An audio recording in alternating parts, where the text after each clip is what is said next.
주의 말씀을 저와 여러분의 삶 가운데 함께 하시기를 주의 이름으로 부탁을 드립니다. 오늘이 4.19 혁명 날이에요. 교회단에서는 4.19 혁명 기념주일로 지키기도 하는데요.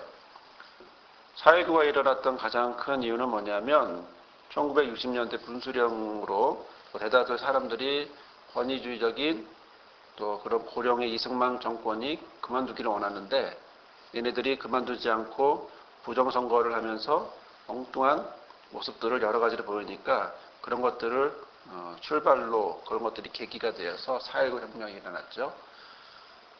역사는 언제나 배경이 있고 그 배경에는 많은 사람들의 마음이 그 안에 들어가게 되어 있습니다. 그런 마음 속에서 한 사람 한 사람의 마음들이 모여서 하나의 새로운 역사를 이루는 것, 바로 그러한 모습을 우리는 역사 속에서 많이 보게 되는데 오늘 우리는 함께 우리가 성경에서 또 어떤 역사가 있는지를 또 한번 살펴보려고 함께 은혜를 나누고자 합니다. 2008년도 우리 교회에서의 표현은 내 마음 안에 희망이었어요. 내 마음 안에 희망, 이것은 가장 중요한 것은 그들은 주께서 심으신 나무다. 주의 영광을 나타내려고 만든 주의 작품이다. 라고 하면서 우리가 함께 희망을 생각하고 희망을 나누었고요. 또 희망의 모습을 보면서 희망의 단어를 보면서 상황이 아닐지라도 그러나 우리가 희망을 느낄 수 있는 그런 삶이었음을 우리가 2008년도에 경험을 했고 또 2009년이 되면서 올해 어떤 모습을 할까, 어떤 주제로 우리가 살아가야 되나 고민을 하면서 느끼게 되는 것은 바로 오늘 함께 나누고자 하는 내 삶 가운데 의지라고 하는 이 부분을 함께 나누려고 합니다. 옛날에 예루살렘에 어떤 일이 있었냐면 오늘의 우리가 함께 나누려고 하는 주인공인 느헤미야가 그의 형제 하나니를 만나게 됩니다. 하나니가 예루살렘의 형편을 묻게 되죠. 그러자 하나니가 이렇게 이야기를 합니다. 표준세번역에 보면 그들이 나에게 대답하여 주었다. 사로잡혀오지 않고 그 지방에 남아있는 사람은 거기에서 고생이 아주 심합니다. 업심여김을 받습니다. 예루살렘 성벽은 허물어지고 성문들은 다 불탔습니다. 이것이 예루살렘의 당시에 느헤미야가 듣는 그런 소식이었습니다. 사로잡혀오지 않고 남아있는 사람들은 고생이 너무나 심하고 업심여김을 받고 또 그들을 보호해줘야 될 성벽은 무너지고 성문은 불타버렸다라고 하는 이 부분은 얘기하는 거죠. 이 말을 들은 느헤미야는 수위를 울었고 금식했고 기도했습니다. 자, 그의 기도가 어떤 기도일까요? 그의 기도는 바로 하나님의 백성을 생각하는, 주의 백성을 생각하는 바로 그들을 향하여 마음을 드리는 그런 기도였어요. 나라와 민족을 위한 바로 그런 한 사람 한 사람의 생각하면서 드렸던 그 안타까운 하나님의 뜻을 바라보며 했던 그런 기도였는데 그 기도에 보면 10절부터 11절에 보면 이렇게 말하고 있습니다. 이들은 주께서 크신 힘과 강한 팔로 건져내신 주의 종이며 주의 백성입니다. 주님, 종의 간구를 들어주십시오. 주의 이름을 진심으로 두려워하는 주의 종들의 간구에 귀를 기울여 주십시오. 이제 주의 종이 하는 모든 일을 형통케 하여 주시고 왕에게 자비를 입게 하여 주십시오. 그때 나는 왕에게 술잔을 받들어 올리는 일을 맡아보고 있었다. 이렇게 이야기를 하면서 하나님 앞에 기도하고 있는 느헤미야의 모습을 봅니다. 왜 이런 모습을 또 이런 기도를 하고 있었을까? 그 기도의 배경은 어떤 것이었을까? 우리가 잠시 배경을 보면서 나누고자 하는 것은요. BC 722년에 북이스라엘이 야수르라고 하는 나라에 멸망을 당합니다. 그러면서 민족 혼합 정책을 쓰게 되고요. 그래서 국가의 존재가 말살되게 돼요. 그리고 나면서 남아있던 남유다가 BC 586년에 멸망하게 됐죠. 그러면서 3차에 걸쳐서 포로로 잡혀가게 됩니다. 하지만 그 뒤에 어떤 일이 생기냐면 바사라고 하는 곳 페르시아 제국이 등장을 하면서 식민지 정책이 다르게 표현이 돼요. 앞에는 인적 혼합 정책이고 포로로 잡아가고 이런 거였다면 이 페르시아 제국의 식민 정책은 일정 내에서는 허락해주고 정치적으로 종교적으로 자치적인 이런 부분으로 허락을 해줬고 관용적인 정책을 취했거든요. 그러다 보니까 제국 내에 거주하는 모든 식민지 사람들은 본국으로 돌아갈 수 있게 됐고 또 많은 민족들이 자기가 섬기는 신전도 건립할 수 있게 됐어요. 그러다 보니까 이스라엘도 여전히 역시 예루살렘에서 성전을 재건할 수 있도록 허락을 받은 거죠. 1차 기한은 537년에 있었고요. 그때 스룹바벨과 함께 5만 명이라고 하는 사람이 귀환을 하게 됩니다. 그러면서 바로 성전 재건을 시작을 했어요. 하지만 주변에 있는 사마리아 사람들이 방해를 하기 시작합니다. 겨우 성전지대만 놓고 또 16년간 또 성전이 지어지는 것이 정지되기도 하고 이런 모습이 됐습니다. 이후에 학개와 스가랴 선지자들이 다시 와서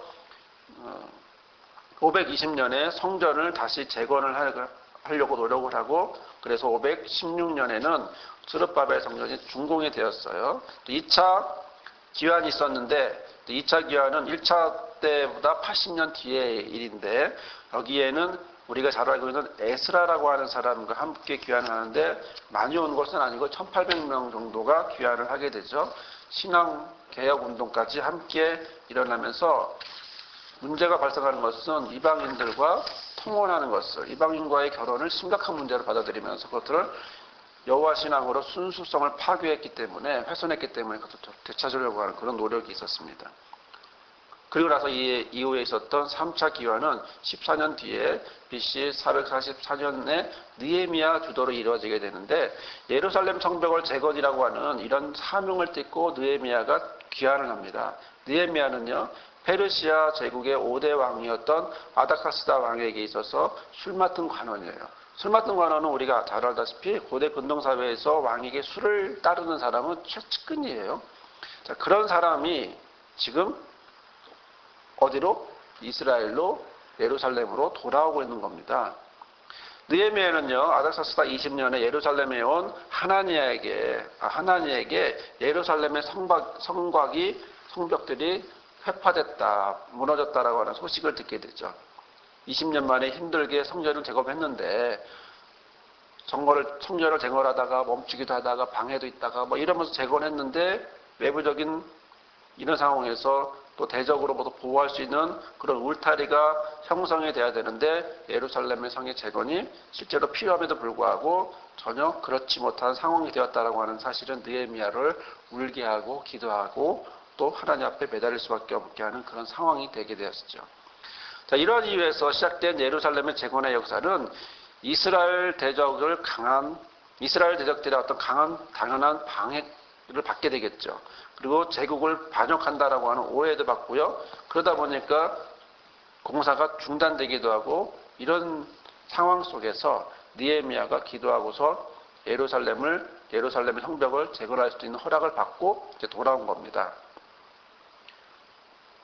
어느 정도 영향력을 있으려면, 어느 정도 안전하려면 성벽이 있어야 되는데, 오히려 성벽을 짓는다고 하니까 주변 지역들이, 대적들이 뭐라고 그래요? 제국을 반역한다. 이렇게 오해를 하게 음해를 한 거죠. 자, 이런 상황 속에서 BC 444년에 느헤미야가 비밀리에 와서 주변을 탐색하고, 그리고 이제 결정을 하고서 성벽 재건을 하겠다고 결정을 하게 됩니다. 자, 이렇게 돌아보고 난 다음에 나는 비로소 관리들에게 말하였다. 여러분이 아는 바와 같이 우리는 지금 어려움에 빠져 있습니다. 예루살렘은 폐허가 되고 성문은 불탔습니다. 이제 예루살렘 성벽을 다시 쌓읍시다. 남에게 이런 수모를 받는 일이 다시는 없어야 할 것입니다. 나는 또한 나의 하나님이 선하신 손길로 나를 잘 보살펴 주신 일과 왕이 나에게 한 말을 그들에게 말하였습니다. 그랬더니 그들은 공사를 시작하겠다고 나에게 다짐하였고 힘을 내어서 기꺼이 보람된 이 일을 시작하게 되었다. 이렇게 드디어 성벽을 재건하는 일을 형성하게 된 거죠. 그러면 이게 순탄하게 잘 되어 있으면 좋겠지만, 어디나 마찬가지지만 이것은 어려움이 있게 되어 있고, 그 다음에 방해자가 있게 되어 있습니다. 우리가 알고 있는 산발락과 도비아라고 하는 사람이 와서 이스라엘을 시기하고 사기를 꺾으려고 하고 재건을 막으려고 하게 되고, 또 이스라엘 자손들에게 조롱하면서 성벽 재건은 역시 또 페르시아를 반역하는 것이다 라고 협박을 하게 됐죠. 하지만 이 대적의 협박에도 느헤미야는 반박으로 일축하고 별로 신경 쓰지도 않은 것 같고 그냥 계속 꾸준하게 성벽을 공사를 재건했다는 겁니다. 참 어려운 일인 거 뭐냐면 주변에 들려오는 이야기를 신경 쓰지 않는다라는 것이죠. 하지만 느헤미야는 거기에 대해서 별로 반응하지 않고 그가 해야 될 일에 대해서 꾸준히 했다라고 하는 사실이 우리를 놀라게 합니다. 19절 20절의 말씀을 보면 이랍니다. 그러나 이 일이 호른 사람 산발락과 종로를 타던 암몬 사람 도비아와 아람 사람 게셈에게 알려지니 그들은 우리에게 와서 당신들이 지금 무슨 일을 하고 있는 거요? 왕에게 반역이라도 하겠다라는 것이요 하면서 우리를 업신여기며 비웃었습니다. 비웃을 수밖에 없겠죠. 상황이 지금 어떻게 봐도 성벽을 재건할 만한 상황은 아니거든요. 그리고 그렇게 함으로 해서 또 그들이 믿는 생각대로 이제 느헤미야와 이스라엘 사람들을 비웃었는데, 자, 내가 나가서 그들에게 대답하였다. 하늘의 하나님이 우리를 위하여 이 일을 꼭 이루어 주실 것이요. 성벽을 다시 쌓는 일은 그분의 종인 우리가 해야 될 일이고, 예루살렘에서는 당신이 차지할 몫이 없어. 주장할 권리도 기억할 만한 전통도 당신에게는 아무것도 없어. 라고 그렇게 이야기를 했어요. 주변에 업신여기고 비웃는 이 소리에 느헤미야는 별로 반응하지 않고 오히려 하늘의 하나님이 우리를 위하여 이 일을 꼭 이루어 주실 것이요 라고 당황하게 말할 수 있다라고 하는 것은 참으로 놀라운 모습입니다. 느헤미야 3장을 보면 이제 성적 재건 공사에 대해서 여러 가지 모양의 재건하면서 사람들의 모습들이 나오는데, 자, 그런 모습을 보면은요, 어느 집안 사람들이 많은 사람들이 와서 누구나 다 이런 성벽을 재건하는 사람들을 하고 있는데, 예를 들어 보석공들이 있습니다. 보석공은 뭐 하는 겁니까? 손을 보호해야겠죠. 그런데 그 손을 가지고 보호해야 될 그 손을 와서 성벽을 재건하는 모습을 험한 일을 한다는 거죠. 손이 망가질 텐데. 딸만 있는 집인데요. 그런 집은 딸만 나와서 하게 되고요. 또 멀리 있는 사람들은 걸어와서 하고요. 그러다 또 열심히 다 하는 건 아니죠. 왜냐하면 또 빠지는 사람들이 있어요. 그런데 귀족들은 빠지려고 하기도 하고 하층 사람만 와서 일하기도 하고요. 또 어떤 사람은 자기 일 끝내고 더 도와주기도 하고 여러 가지 모습을 하면서 성벽을 재건하고 있는데, 자, 이 성벽을 재건할 때 가장 기준이 뭘까요? 원칙이 뭘까요? 그것은 바로 자기 집 앞을 했다라는 거죠. 성경에 나와 있는 느헤미야 3장의 여러 부분에서 말하지만 아무개는 자기 집과 마주 대하는 곳을 중수했다는 겁니다. 다른 곳을 책임지는 것이 아니라 일단 자기 집 앞부터 책임지고 그리고 그 다음에 얘기했다는 거죠.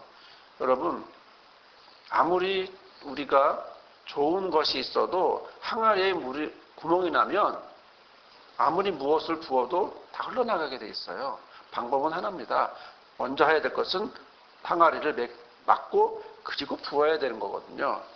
마찬가지로 내가 먼저 어디에 해야 될 것인가, 남의 것부터 할 것이 아니라 내 것부터, 내 앞에부터, 내 집 앞부터 수리하고 청소해야 되는 것이고, 또 내 집 앞 하다 보니까 무엇을 하게 됩니까? 굉장히 열심히 하게 되는 이런 모습을 보게 되죠. 자, 그러면서 느헤미야는 계속해서 기도하게 되죠. 문제에 빠지지 않고 비전에 집중하기 위해서 열심히 기도하고 있는데요. 4장 3절에 보면 이렇게 느헤미야는 그의 곁에 서 있는 남몬 사람 도비아도 한마디 거들었다. 다시 싸우면 뭐합니까? 돌로 성벽을 쌓는다지만 여우 한 마리만 기어가도 무너지고 말 겁니다. 말도 안 되는 이런 비난을 하고 있는 이때에 느헤미야가 뭐라고 기도하는지 한번 보겠습니다.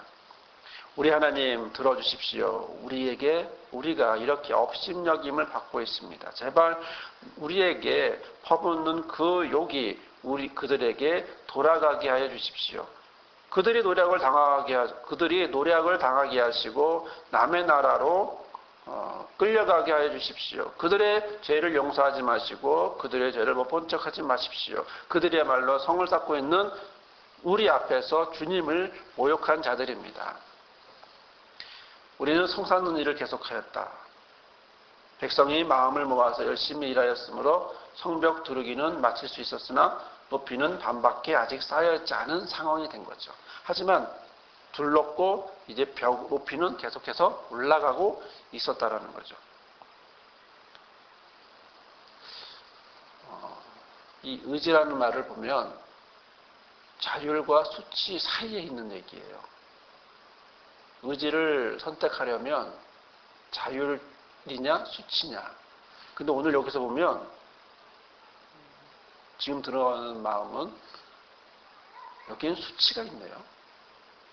수치가 있는데 수치를 느헤미야는 수치로 받아들이지 않는다는 거예요. 오히려 하나님이 하실 거라고 고백하고 하나님 들어주십시오. 업신여김을 받고 있습니다. 제발 저들에게 우리에게 퍼부는 그 욕을 그들에게 돌아가게 해주십시오. 이렇게 우리를 향해서 비난하는 사람도 있겠죠.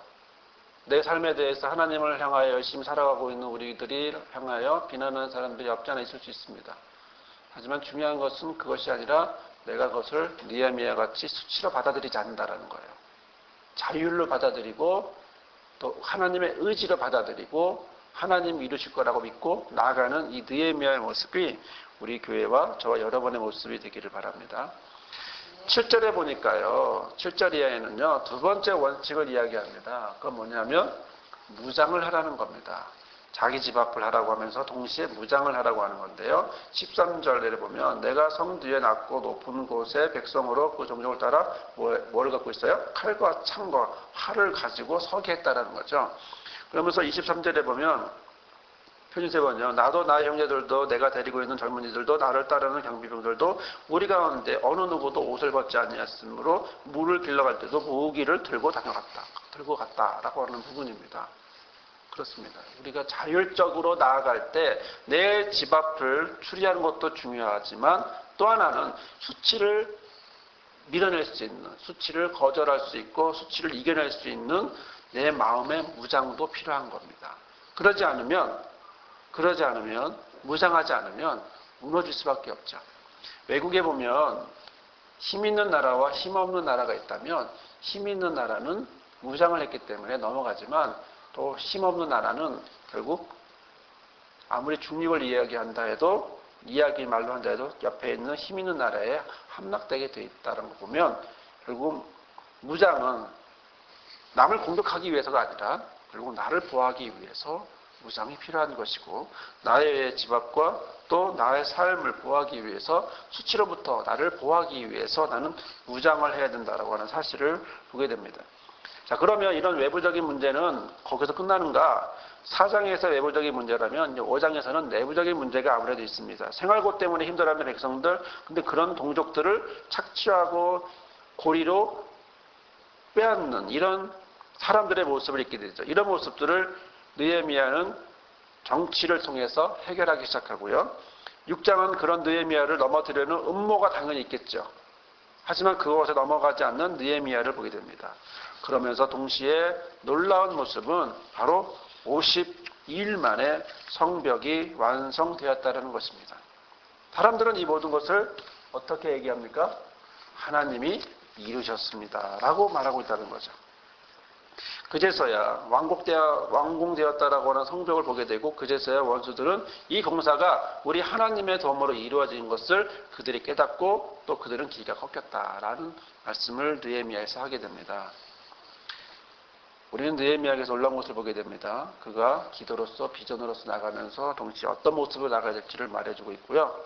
또 여기서 우리는 느헤미야를 통해서 하나님이 우리가 느헤미야를 통해서 무엇을 바라보기를 원하시는지를 우리가 보게 됩니다.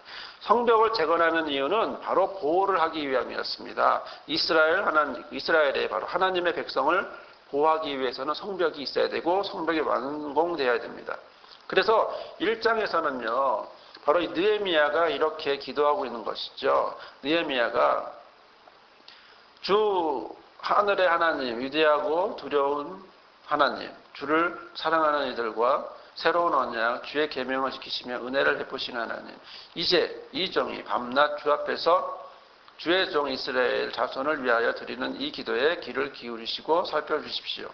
우리 이스라엘 자손이 주를 거역하는 죄를 지은 것을 자복합니다. 저와 저의 집안까지도 죄를 지었습니다. 우리가 주께 매우 큰 잘못을 저질렀습니다. 주의 종 모세를 시키어서 우리에게 내리신 계명과 율례와 규례를 우리가 지키지 않았습니다. 주의 종 모세를 시키시어 하신 말씀을 기억해 주십시오. 우리가 죄를 지으면 주께서 우리를 여러 나라에 흩어버리겠지만 우리가 주께로 돌아와서 주의 계명을 지키고 실천하면 쫓겨난 우리가 하늘 끝에 가 있을지라도 주께서 거기서 우리를 한데 모으시고 우리 주의 이름을 두려고 한 택한 곳으로 돌아오게 하겠다고 하신 그 말씀을 이제 기억해 주십시오. 이렇게 느헤미야가 기도합니다. 결국 울타리 안으로 주의 백성들을 모으시고 또 하늘의 뜻 가운데서 울타리를 세우고 이런 가운데 준비되어 있는 리더인 목자인 느헤미야를 하나님은 사용하시는 이런 모습을 보게 됩니다. 이 기도를 할 때 느헤미야에게 있어서 이스라엘은 황폐한 땅이었습니다. 아무것도 없는 땅일 수도 있습니다. 아무런 가망성이 없는 땅이 있을 수도 있어요. 하지만 느헤미야는 그것을 보는 것이 아니라 하나님을 받고 하나님을 보면서 하나님의 뜻을 바라보고 하나님의 약속을 바라보고 그리고 다시 기도하는 겁니다. 그리고 그 기도를 하나님이 응답하여 주신 거죠. 자, 그러면서 성전을 만드시는 거죠. 성전을 만들고 울타리를 만든 겁니다. 결국 느헤미야가 성전과 성전을 보호하고 사람들을 보호할 울타리를 만들었던 것처럼 결국 이 울타리는 어디서 이루어지는가? 결국 그것은 성전 정화 때 예수께서 말씀하시는 것이기도 하지만 바로 이 부분 예수께서 그들에게 말씀하시기를 이 성전을 허물어라. 그러면 내가 사흘 만에 다시 세우겠다. 그러자 유다 사람들이 말했다. 이 성전 짓는데 46해나 걸렸는데 이것을 사흘 만에 세우겠습니까? 그러나 예수께서 성전이라고 하신 것은 자기 몸을 두고 하신 말씀이었다. 예수께서 죽은 사람 가운데 살아나신 뒤에야 제자들은 그가 말씀하신 것을 기억하고 성경 말씀과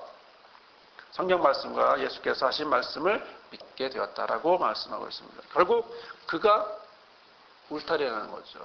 성벽 자체가 결국 성전이 누굽니까? 예수 그리스도가 우리에게 성전이 된다는 거죠. 그러면 동시에 놀라운 건 그 예수만 성전이 되는 것이 아니라 누구도? 우리도 성전이 되겠다고 말씀하셨어요. 너희가 하나님의 성전인 것과 하나님의 성령이 너희 안에 거하신 것을 알지 못하느냐? 누구든지 하나님의 성전을 더럽히면 하나님이 그 사람을 멸하시리라. 하나님의 성전은 거룩하니 너희도 거룩해라. 하나님의 성전과 우성을 일치하리요. 우리가 살아계신 하나님의 성전이 우리는 살아계신 하나님의 성전이라. 이와 같이 하나님께서 가라사대 내가 저희 가운데 거하며 두루 행하여 나는 저희 하나님이 되고 저희는 나의 백성이 될 거다라고 말씀하셨고요. 그 안에는 건물마다 서로 연결되어 주 안에 성전이 되어간다라고 말씀을 하고 있다는 사실이죠. 사랑하는 여러분, 느헤미야가 주님 앞에서 주님이 허락하신 마음으로 백성을 위해 기도하고 울며 기도하고 다시 그를 향하여 나아가서 50일 만에 성벽을 온갖 비난 속에서 외부의 비난과 내부의 어려움 속에서도 50일 만에 성벽을 재건한 것은 그것은 하나님의 뜻이었고 하나님이 이루시는 역사였고 느헤미야가 한 것이 아닌 모든 주변의 사람들이 말한 것처럼 하나님이 이루신 것을 주변 사람들은 깨닫게 되었다는 겁니다. 그런데 이 성벽은 어디서 또 다시 재건하느냐는 거죠. 그것은 바로 예수께서 다시 재건했고 그 재건되어진 성전이 거기서 끝나는 것이 아니라 우리를 다시 하나님의 성전으로 만들어가고 있다고 하는 사실이에요. 이렇게 만들어가고 있는 저와 여러분이 결국 여기에 있고 여기에 있는 저와 여러분은 여기서 또 성전을 지어가는 것이고 울타리를 만들어가는 것이고 성전을 회복해가는 것이죠. 이것이 우리의 삶이 울타리가 되어지는 것이고 우리에게 주어진 자녀들, 우리에게 주어진 주변 사람들, 또 우리가 기도하고 있는 내 백성 전도를 향하여 모든 부분들이 결국 이러한 모습으로 가고 있다고 하는 사실입니다. 우리가 울타리가 되기 위해서는 느헤미야의 모습을 보아야 합니다. 느헤미야는 수치를 선택하지 않고 자유를 선택하고 하나님의 의지를 선택하고 또 하나님의 의지를 선택한 그 느헤미야의 모습은 곧 어디까지 예수의 모습을 보면서 예수님도 하나님의 의지를 선택하며 성전이 되어간 것처럼 결국 우리도 하나님의 성전으로 나아가기를 또 성경은 말씀하고 있고 얘기하고 있는 것입니다. 그것이 우리의 삶의 자리, 내 집 앞에 무장하면서 나아가는 것이고 그런 점에서 볼 때 52일은 52주라고 하는 그런 의미로 볼 때 우리가 매일매일 순간순간을 우리가 나의 자신을 위해, 가정을 위해, 지역을 위해, 교회를 위해 하나님의 보호를 하기 위한 예수 그리스도의 울타리와 성령의 인도함 받는 성전으로 되어가고 있다는 사실입니다. 이 모습이, 이 결단이 내 삶 가운데 임하셔서 하나님 이루심을 고백하는 그런 하나님의 의지가 저 여러분의 삶 가운데 충만하시기를 주님의 이름으로 부탁을 드립니다. 아멘. 걸어가신 주님, 이 시간 우리와 함께 하시니 감사합니다. 연약한 우리입니다. 우리 힘으로 할 수 없습니다. 하지만 느헤미야의 모습을 볼 때, 예수 그리스도의 모습을 볼 때 그는 자유를 선택했지 수치를 선택하지 않았음을 볼 때 우리의 모습이 느헤미야처럼 또한 예수 그리스도의 모습처럼 그런 모습 되게 하시고 우리의 삶이 성벽되게 하시고 성전되게 하시고 이 지역의 주의 백성을 향한 그런 마음이 되게 허락하여 주시옵소서. 우리에게 귀한 마음으로 예물을 드리게 하시니 감사하며 또한 우리를 통하여 주께서 온전히 삶을 받아 주옵소서. 이제는 우리에게 귀한 아들을 보내주시고 하나님의 의지를 보여주신 아버지 하나님의 크신 사랑과 하나님의 의지를 향하여, 의지를 위하여 자신의 삶을 수치가 아닌 바로 자신의 삶을 수치가 아닌 자율로 드린 예수 그리스도의 성전이 되어주신 예수 그리스도의 은혜와 우리가 우리의 힘으로 살아가지 않고 바로 그것을 의지하며 살아갈 때에 성령께서 우리의 마음을 만져주심으로 우리가 성령에 함께하는 하나님의 성전으로 살아갈 수 있도록 허락하시는, 인도하시는 성령의 함께하심이 오늘 예배하며 우리의 교회와 또 말씀 가운데 결단하면서 우리 교회와 우리 목자와 우리 리더들과 이 지역에 있는 모든 주의 백성들을 향하여 또 살아가기를 결단하며 또 그런 모습으로 우리 교회가 세워지기를 함께하는 그런 마음이 우리 교회와 이 지역에 영원히 함께하옵시기를 간절히 축원하옵나이다. 아멘.